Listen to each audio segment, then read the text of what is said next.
Roy Surya dan Tifa untuk yang sidang itu Pak Jokowi sudah menerima surat pemanggilan gitu kan Pak dari kejaksaan. Kita harus menghormati proses hukum yang ada dan mekanisme hukum yang ada. Kalau saya diundang oleh Yang Mulia Majelis Hakim untuk hadir di forum persidangan, ya saya akan hadir.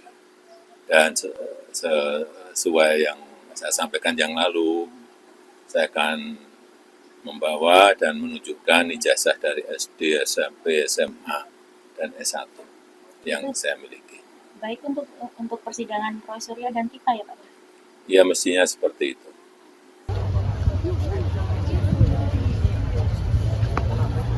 Gaslan.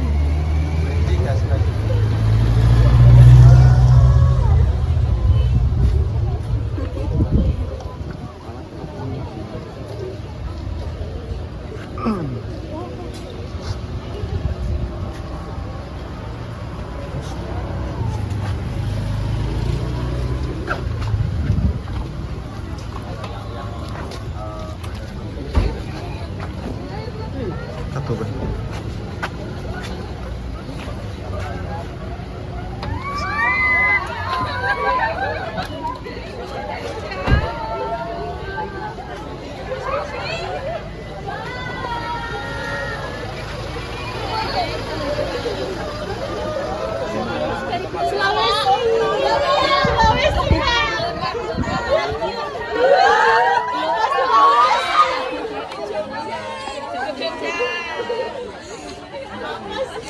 Nanti masuk semua.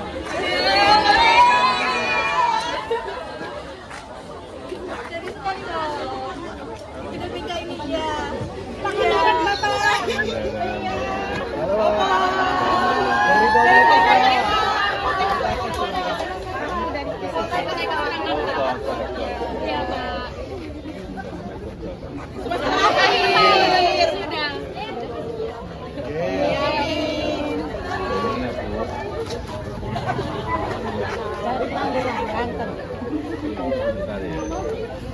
Nanti masuk semua.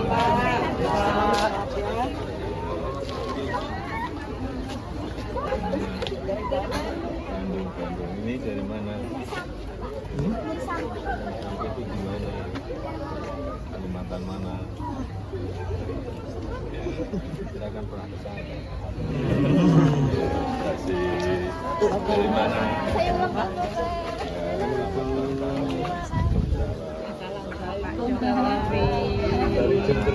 Dari Jember Pak. Dari Jember. Terima kasih. Dari mana? Dari Jember Pak. Nanti masuk. Siapa?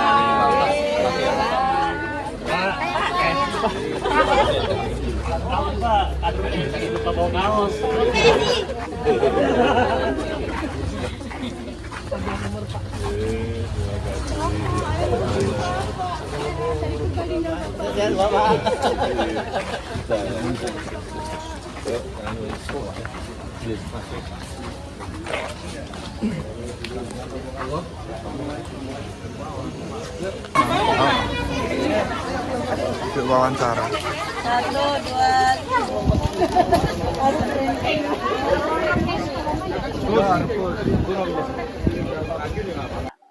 Kalau terkait sidang Roy Surya dan Tifa untuk yang sidang itu Pak Jokowi sudah menerima surat pemanggilan gitu kan Pak dari kejaksaan.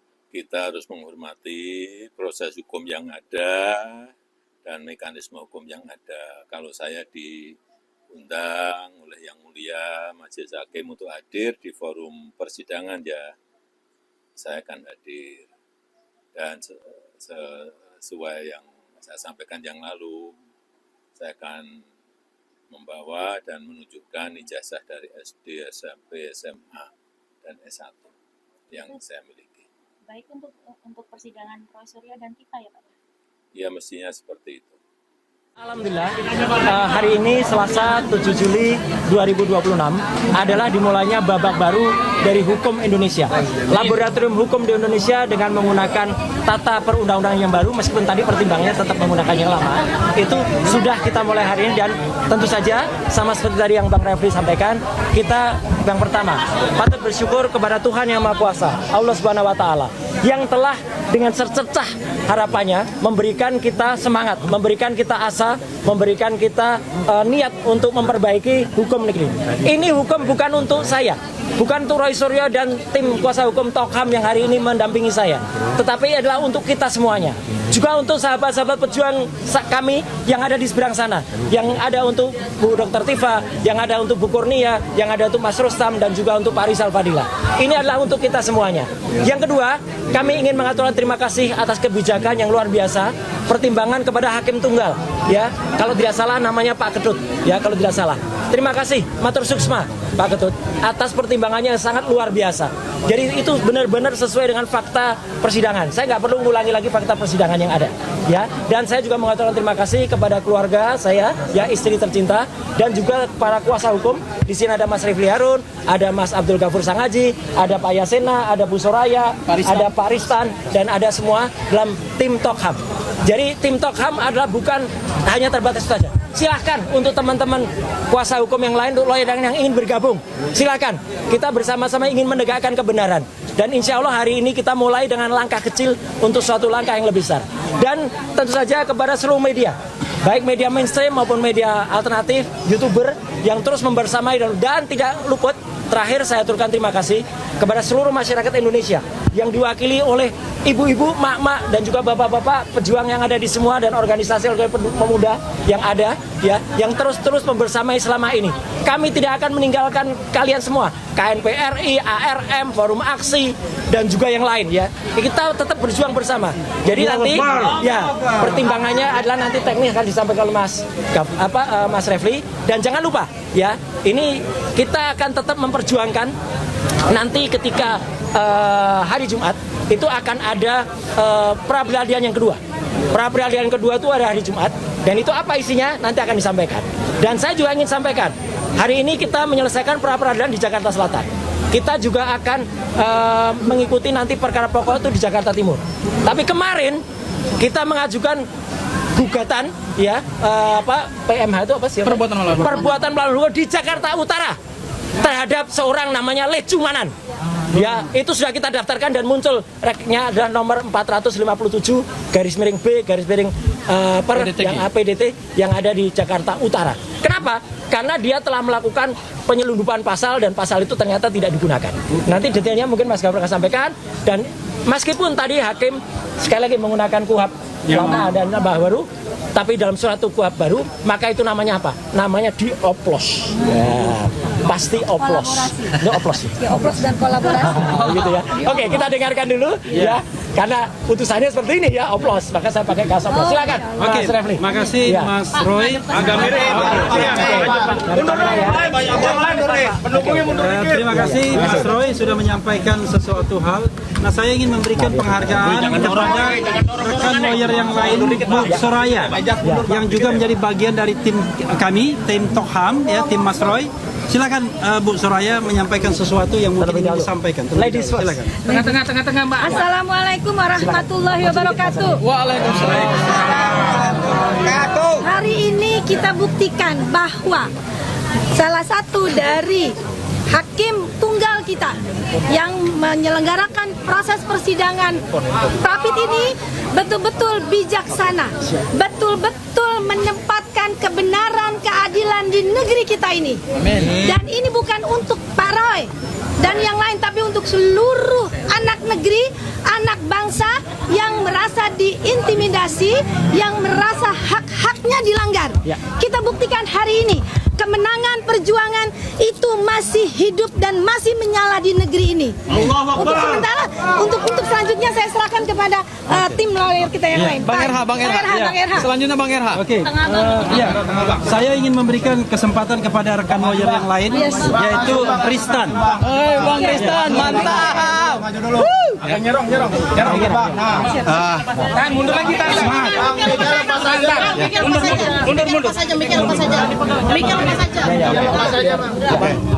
Puji Tuhan, puji syukur hari ini ternyata keadilan itu masih ada di negara kita.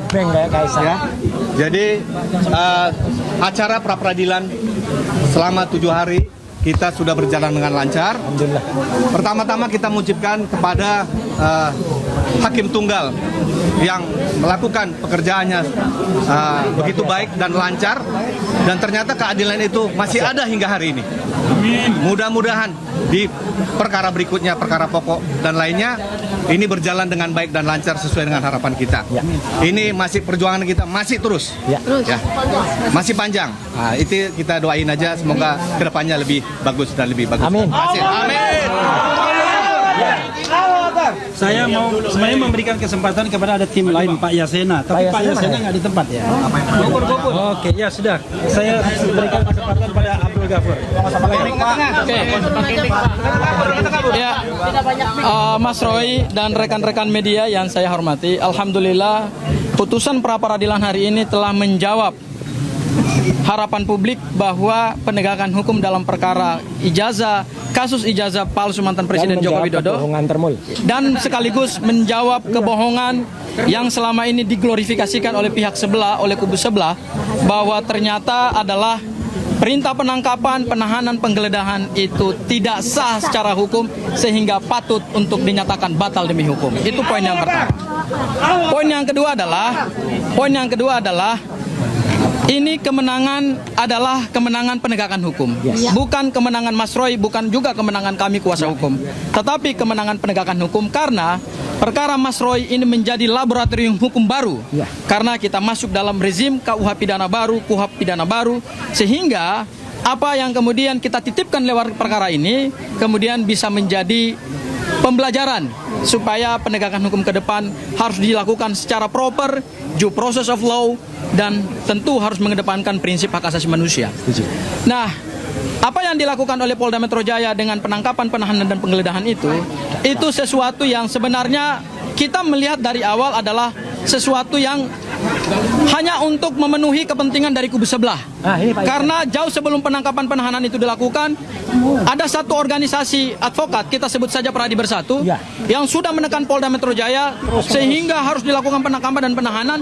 Dan penangkapan dan penahanan itu justru oleh Polda Metro Jaya tidak dilakukan dengan dasar yuridis yang kuat, argumentasi hukum yang kuat, tetapi hanya karena adanya tekanan politik, adanya pressure dari kelompok-kelompok yang tidak berkepentingan dengan penegakan hukum ini, tetapi kemudian itu diakomodir.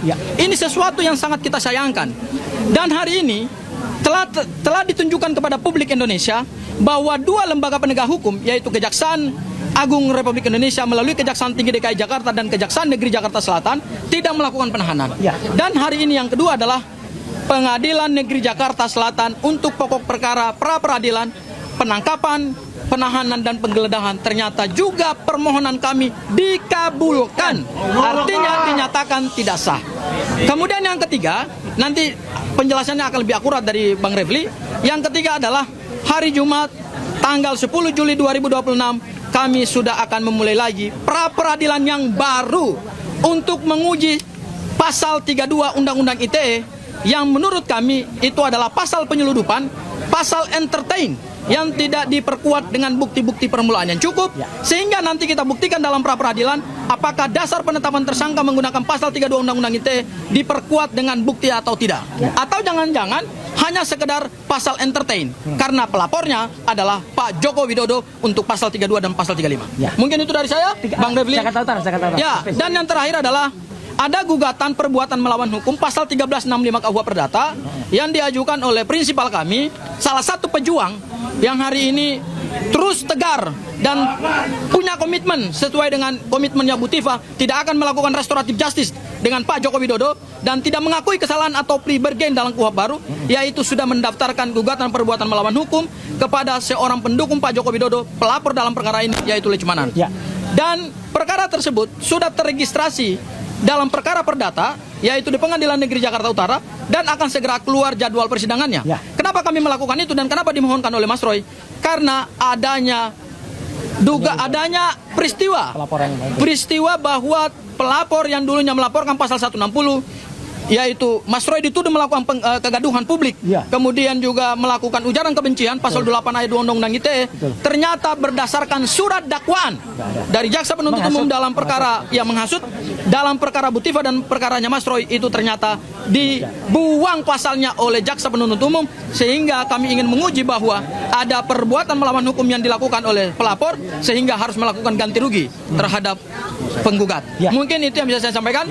Wassalamualaikum warahmatullahi wabarakatuh.